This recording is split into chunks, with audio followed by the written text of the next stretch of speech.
Hello and welcome back to A Better World. This is your host Mitchell J. Rabin and we're very glad you're joining us again today. Today we're going to have another very interesting show. We are very pleased to have with us the author of this book, actually the translation of one of my greatest mentors of all time, Lao Tzu, the Book of Balance, the translation of the Tao Te Ching, and this book, Think Cosmically, Act Globally, by Yasuhiko Kimura. Yasuhiko is a very interesting man. He has an astounding background. Having been a Zen monk for many years in Japan, now lives in LA and is a business consultant. And what he has done and accomplished in the time between these two major life careers, if you will, has been nothing short of extraordinary. Along the line, he has been very deeply involved with the Walter Russell Foundation and other different publications that have helped him do, number one, a lot of writing and thinking of his own.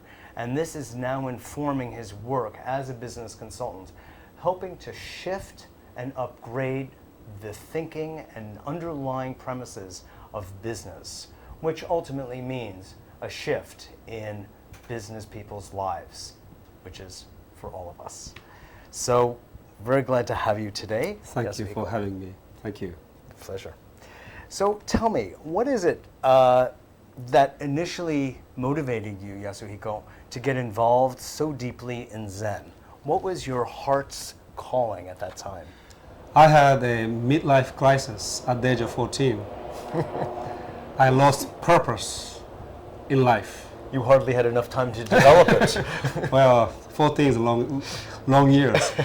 And so I began to think about life and purpose of life and questions such as who am I and what I'm going to do the rest of my life, and that will bring me joy and meaning.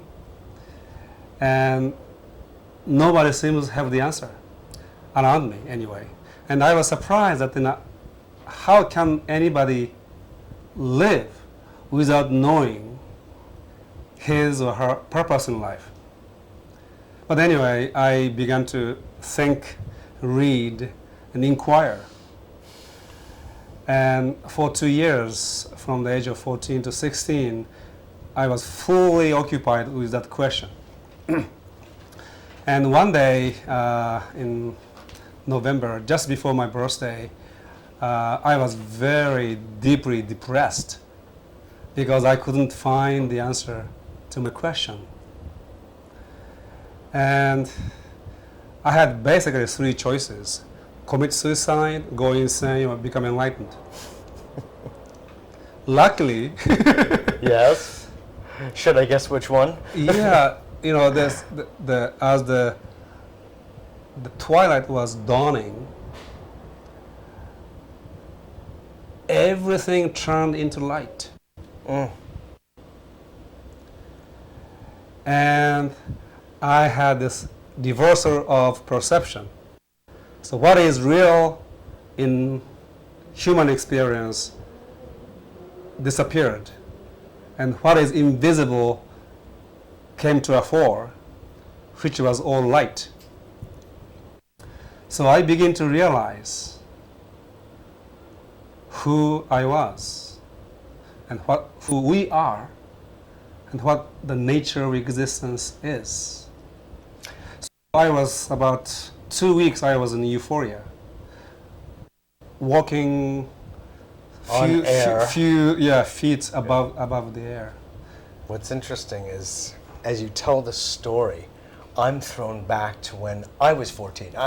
I'm concerned, our hair is a different color, but I could swear you're my brother. Oh, yeah. We know that. It's wild, truly. I mean, yeah. It's like you're virtually telling my story. It wasn't Zen for me at that time. It was actually Lao Tzu and the Tao. I see. But playing a similar role because of an utter, complete unwillingness to play the game in a conformist, conventional way. Yes. I was consumed by the questions that you were asking. Yeah. What is reality? Yeah. Just what is it, and how can you actually live without having that somehow resolved? Absolutely. Yes. So then I found myself being completely alone because I was not able to communicate what I had experienced. Yeah. And I began to read more, and I found this Buddhist scripture, Shobo Genzo, written by Zen Master Dogen, and it just came so deep in my heart. Yep. So then I began to because Dogen was talking about the experience I had with in a beautiful Japanese prose poem. So then I went around Japan to look for enlightened Zen masters, and I have met a number of them, and they are the only people with whom I could actually communicate. So they are from the age of 78. Youngest was like a 42. So I decided to just join them. Sir.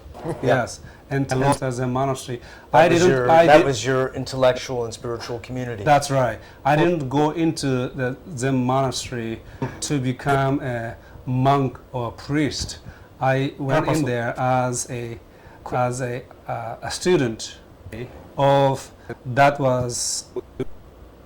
which was unfolding in my life. Exactly. And in a very personal way. And be with people who understand what I was experiencing, what I know. One of the failings of English, even though it's such a beautiful language in so many ways, is there really isn't much of a nomenclature about subtler states of consciousness and being. It's just not really inherent in the language. Yes. Whereas we both know in Sanskrit, in Chinese, in Hebrew, I don't know Japanese well enough to say, but I imagine there are greater gradations of understanding, just like we say in Eskimo, there are some 100 different words for different types of snow. So we have that also in Tibetan, where you can describe different subtle states of consciousness.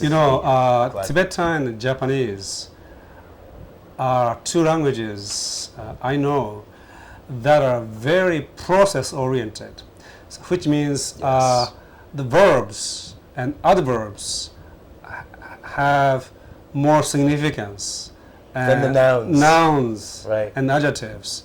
And so English and most Indo-European languages are structurally oriented, which includes Sanskrit. Sanskrit is very structurally oriented. So to express this experience, it is not structured. It is a process. Exactly. It unfolds ongoingly. It's a verbalizing. Yeah, therefore it is a verbing. Tibetan or Japanese language in that sense to express this. Surely. But then we want to communicate to people today. We need to somehow recreate it in the structure-oriented language like English. And this kind of language, like English German, with this structure, has an advantage of being more logical. Therefore, can bring people, engage people logically to a point. Then they have to take a jump. But somehow, English has that power. And I love to use the English language to really use logic to get people to a point of really having an insight. What I think we really need to do, though, is use the benefits of each. So we have holistic, right hemispheric, gestaltic, if you will, relationship to language, like the Zen koan, for instance, or haiku, as well as the rational sequential understanding that comes with a Latin language or English. Absolutely. But I want us to take a step, if not a leap, toward your life as a Zen Buddhist monk into the life of LA as a business consultant. Now, for me, it's rather logical, but not for many. And so if you would you explain to the audience a little bit about what your logic was and how it is you're applying your deeper understanding to the business community Yes. which seems so apparently far removed from the heart understanding and the mind understanding of something such as Zen. Yes. I was in search of a new way of teaching. And then around that time, I was sent to India to study Buddhism, Hinduism, and ancient and contemporary Indian philosophy. And then I saw tremendous poverty existing in that country. And I asked this question, what has my awakening got to do with, or enlightenment got to do with the suffering that is existing right in front of me? And I was in Calcutta, and I spoke with some volunteers at Mother Teresa's organization, and I just came out of my mouth, is Mother Teresa Catholic? And they said yes. Do you know how much money that the Vatican and the Catholic has? Why don't you ask them to invest money in the city of Calcutta, build a hospital, build a school, and really make those people healthy, and then train them to become self-sufficient, and let them transform the whole city. And that's a good use of money, that's what I said. And after that, I was not welcomed in that community. You were not invited back. Yeah, but then I realized but inside yourself, something came to my mouth, and I said, yeah, you do not need to be poor to be spiritual, and you don't need to be S-H to be rich. You see, you can be spiritually rich within, and you can be materialistically wealthy outside, and there's no contradiction whatsoever. So there must be a new way of spirituality which incorporate wealth and abundance within and without. So what you saw was you put your finger, Yes. Yasuhiko, on an ancient program which says that to be spiritual is to be poor, Yes. i.e. in the Catholic Church, the vow of poverty, and not just there. And, as you said, to be rich, as they say in Fiddler on the Roof, Yes. ain't so bad either. Yeah. Yeah, exactly. And one can actually be a fully fledged human being, Yes. flowering in his spirit, Yeah. be wealthy. And one of the fundamental natures of universe is its abundance. Exactly. And look at nature. Yeah, but there's no need for people to be poor to be spiritual. And one of the reasons why India is poor is the centuries of this paradigm. Exactly. There are other complicating Of course. factors, Yeah, of course. having to do with the caste system and Absolutely. various aspects of human nature. Yeah. But so from that experience in India, you then went into understanding that your experience can then be translated Yes. into Yes. and for in Yes. service to Yes. the business Yes, world. and Is that it? I could see how much money can accomplish actually. Yeah. The power of The it. power of money can accomplish. And that is not enough, but that's accomplished a lot. So my attention moved away from purely spiritual philosophical search into the creation of wealth within, without, new mode of teaching and new mode of spirituality itself. And I also, always wanted to write. And while I was in India, I studied English and found because it is a logical language, I could actually precisely say what I want to say to a point of taking a leap into that which is beyond logic. So It's pointing the finger to the moon. in a absolutely, sense. but you can be extremely precise here. Yeah, exactly. And then Yeah, and so it's interesting that you say that. If I may just add here, Japanese and Chinese Yes. are imagistic languages. That's right. So you are limited as to precision. You get the beauty Absolutely. of the image Yes. and the enchantment of Yes. that, if you will, but you don't get the precision in logic. letter Yes, precision. yes. Well, you can do that, but then your Japanese else is is not lost. very beautiful. Right, exactly. So Interesting. all those things combined, I decided to come to this country and master the language, of which I'm still in process. We all are. Yes, and write.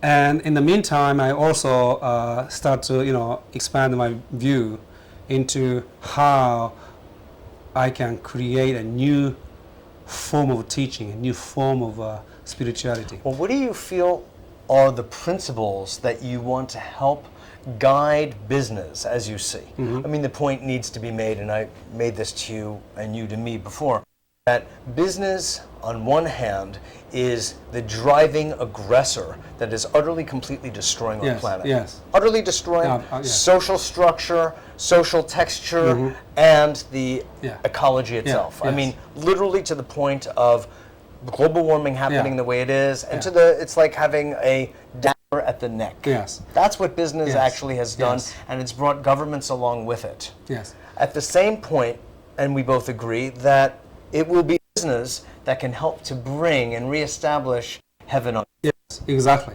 What are the principles do you believe in your experience, Yasuhiko, that can help to guide us to that place? So I was sick, in the meantime, I was exposed to philosophy of Ayn Rand and Andrew Garambos, all those, very rationalistic philosophy, and also economics.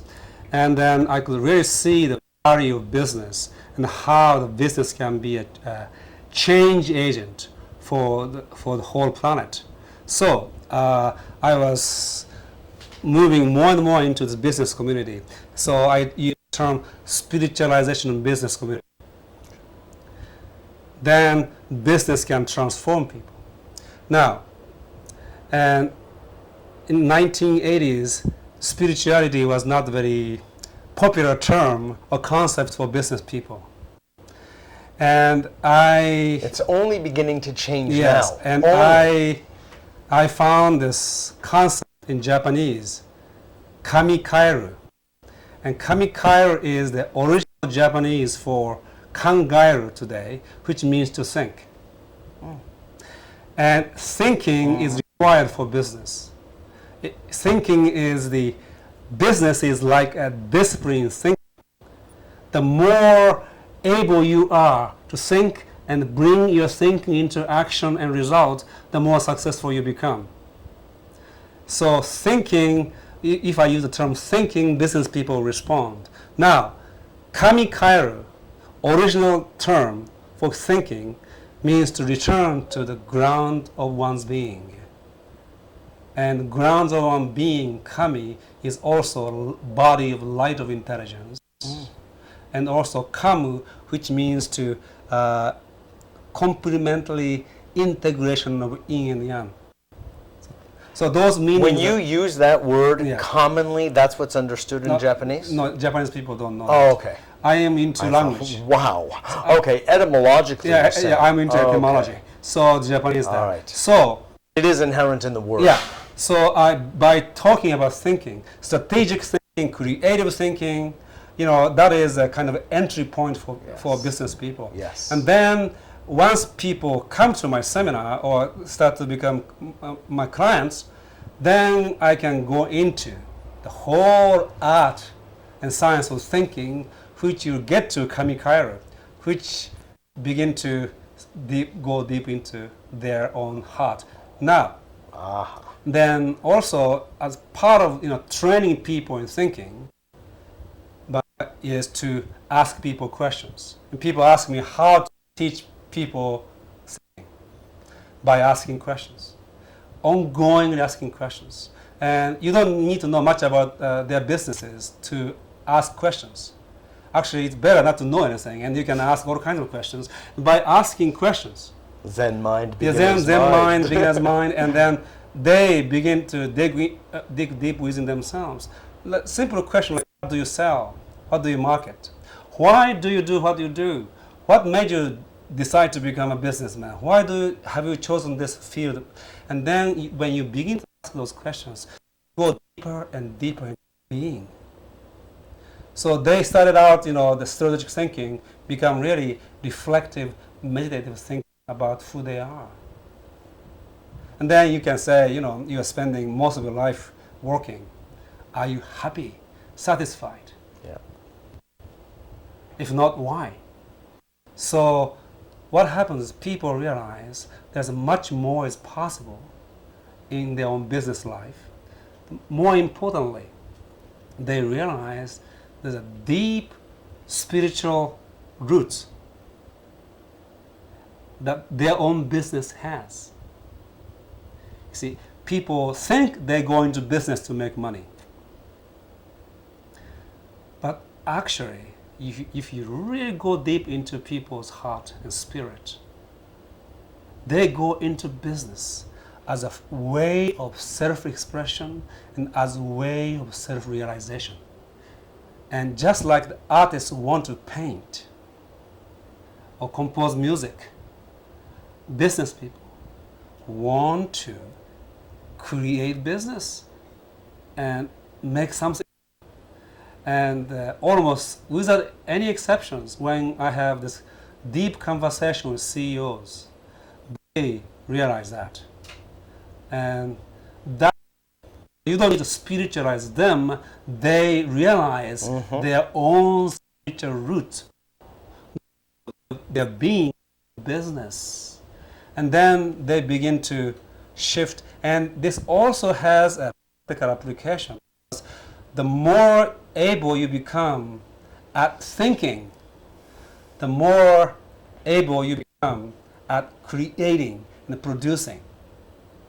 And when you pay attention to the joy aspect of your work, you start to pay attention to your employees' well-being. So one way of thinking leading to Kamikaira and asking people very probing questions, then not only get back to their spirit, at the same time they become more creative. The whole environment become more joyous and Yes, happy. exactly. And you're harmonizing the entire corporation yes. through the head, if you will, Yeah. or the several heads, Yes. having a shift of this sort and Yeah. becoming more in touch with the purpose behind Yeah. on a deeper level Yeah. what they're doing Yeah. day by day, week by year. It's So- it's a marriage, Yeah, really. exactly. And the people, Everyone benefits. yeah, and business people are beaten by the media, so they begin to regain, the Yes. sense of respect and dignity about themselves. And Exactly. and also So important. Yeah, we spoke about this before, but when the existing business structure was developed, it came with Newtonian physics and Darwinian evolution, survival of the fittest, Mechanistic view. mechanomorphic paradigm, and the industrial revolution, and then also nation state, large scale nation state building. So all of the business paradigm are molded by their Environment. environment and developmental stages. So use war metaphor, sports metaphor in business. Yes? Definitely. But now, without changing its essential value of business, which is value creation and exchange and distribution, we can begin to actually mold the whole paradigmatic context in which business people themselves hold their business, from mechanomorphic, industrial, warlike, competition-based, high-stress Exactly. environment to Dog eat dog. exactly more holomorphic environment where actually success of Honda is beneficial for success for Toyota. And working for Toyota is an expression of who I am. And, working long hours in my office is actually the fulfillment of my destiny. If that happens, Yep. this whole thing change.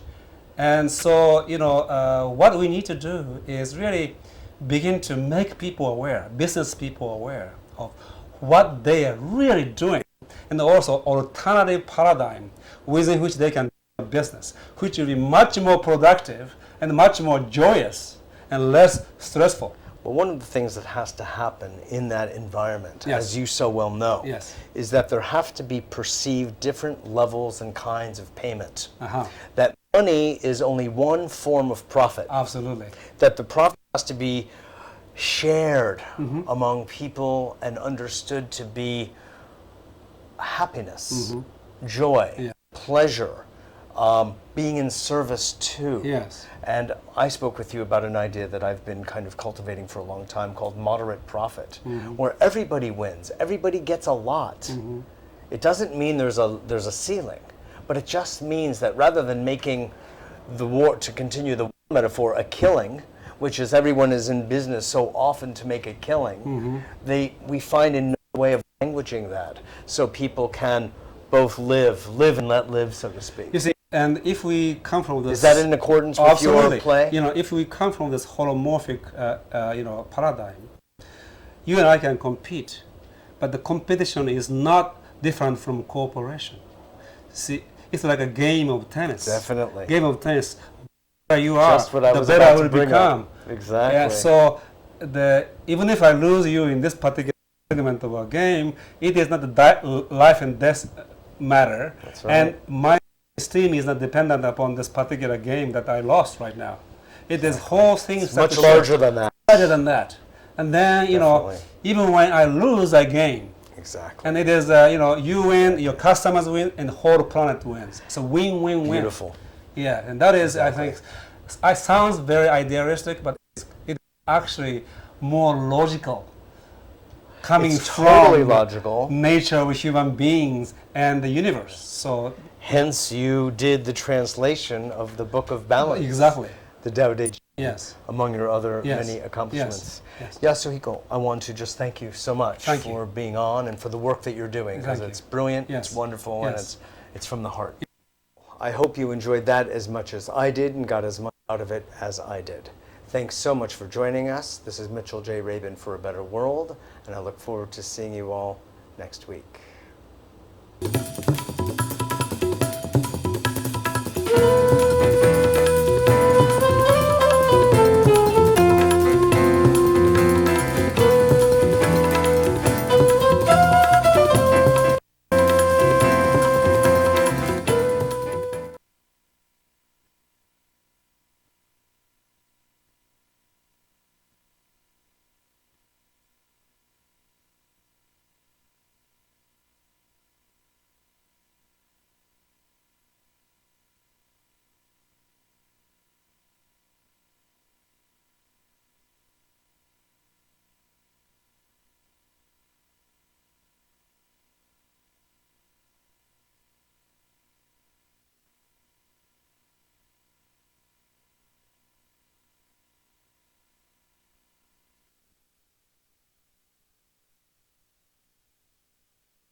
welcome back to A Better World.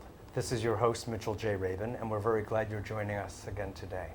Today we're going to have another very interesting show.